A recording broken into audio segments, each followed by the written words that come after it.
রমজান মাসের রোজার ফজিলত বা গুরুত্ব ইসলামে অত্যন্ত মহান এবং বিশেষভাবে প্রশংসিত। রোজা শুধু শারীরিকভাবে খাওয়া দাওয়া থেকে বিরত থাকার নাম নয়, এটি একটি পূর্ণাঙ্গ আত্মিক তৃপ্তি ও পরিশুদ্ধির প্রক্রিয়া। রমজানের রোজার কিছু ফজিলত সম্পর্কে আলোচনা করা হল। ১. আত্মশুদ্ধি এবং আত্মিক উন্নতি। রমজান মাসের রোজা পালনের মাধ্যমে মুসলিমরা নিজেদের আত্মাকে শুদ্ধ করতে পারেন। খাবার, পানীয়, মিথ্যা বলাসহ সকল খারাপ কাজ থেকে বিরত থাকতে হয়, যা ব্যক্তির আত্মবিশ্বাস ও আধ্যাত্মিক উন্নতিতে সহায়তা করে। ২. ধৈর্য এবং সহানুভূতির শিক্ষা। রোজা পালনের মাধ্যমে ধৈর্য, সহানুভূতি এবং সহমর্মিতার শিক্ষা পাওয়া যায়।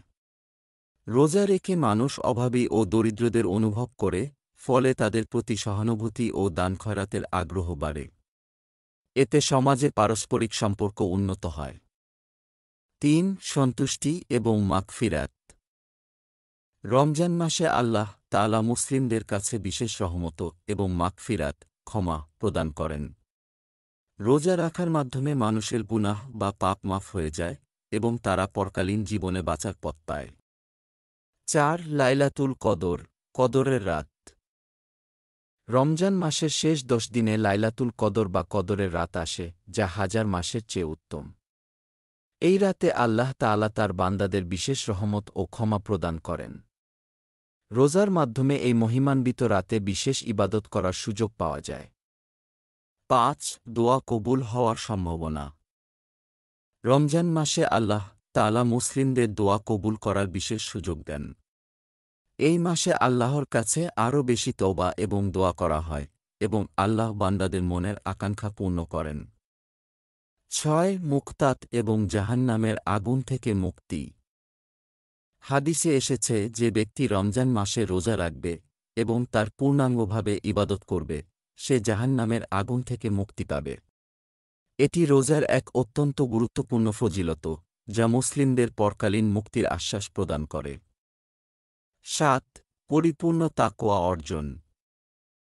রমজান মাসে রোজা রাখলে ব্যক্তি তার হৃদয়ে আল্লাহর প্রতি ভয় এবং শ্রদ্ধা বাড়িয়ে তোলে, যার ফলে তার জীবনে তাকওয়া, আল্লাহভীতি বৃদ্ধি পায়। রোজা তাকে সৎপথে পরিচালিত করে এবং নেক আমলের প্রতি আগ্রহী করে তোলে। ৮. পরিবার এবং সমাজের মধ্যে একতা বৃদ্ধি।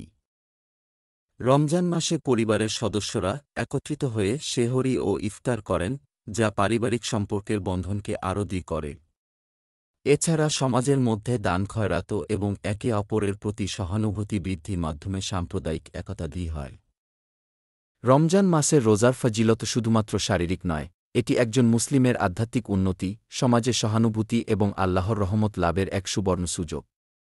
এটি একজন মুসলিমকে আত্মশুদ্ধি, পরিশুদ্ধ মন এবং সর্বোপরি আল্লাহর সঙ্গে সম্পর্ক আরও শক্তিশালী করার পথে পরিচালিত করে।